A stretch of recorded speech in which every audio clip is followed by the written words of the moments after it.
కుట్రావా? రామచంద్రనగర్ లో kidney problem వచ్చి వాళ్ళు బెటర్ పరిస్థితి. ఇప్పటికే 3 రోజులు అయింది. చిన్నపిల్లలు అయితే అంగవైకల్యం వచ్చే పరిస్థితి. కొంతమంది రసాయనాలు తీసుకొచ్చి గడ్డలో వదిలే పరిస్థితి. దానివల్ల పోలీసు వారు కూడా మేము చెప్పడం జరిగింది. వెహికల్ కూడా తీసుకెళ్లి చూపించాం. వాటిని ఎటువంటి చర్య తీసుకోలేదు.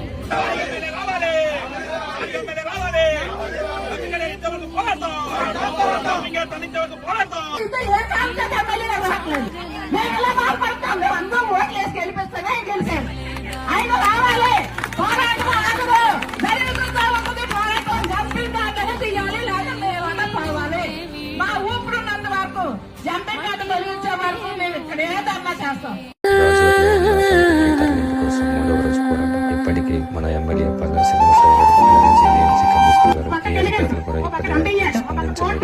ఎంతమందికి సలహా చెప్పాలి, ఎంతమందికి సహాయం అడగాలండి? అందరూ అభ్యర్థి ఉండాలా?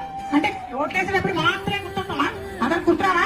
రామచంద్రనగర్ లో కిడ్నీ ప్రాబ్లం వచ్చి వాళ్ళు బెటర్ పరిస్థితి. ఇప్పటికే 3 రోజులు అయింది. చిన్నపిల్లలు అయితే అంగవైకల్యం వచ్చే పరిస్థితి.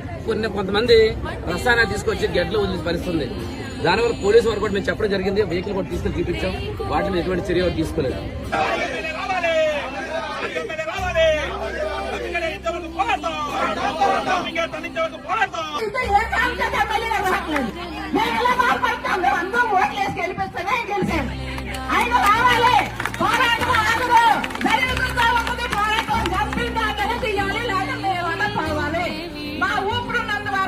జంపింగ్ కార్డు తొలగించే వరకు మేము ఇక్కడే ధర్నా చేస్తాం.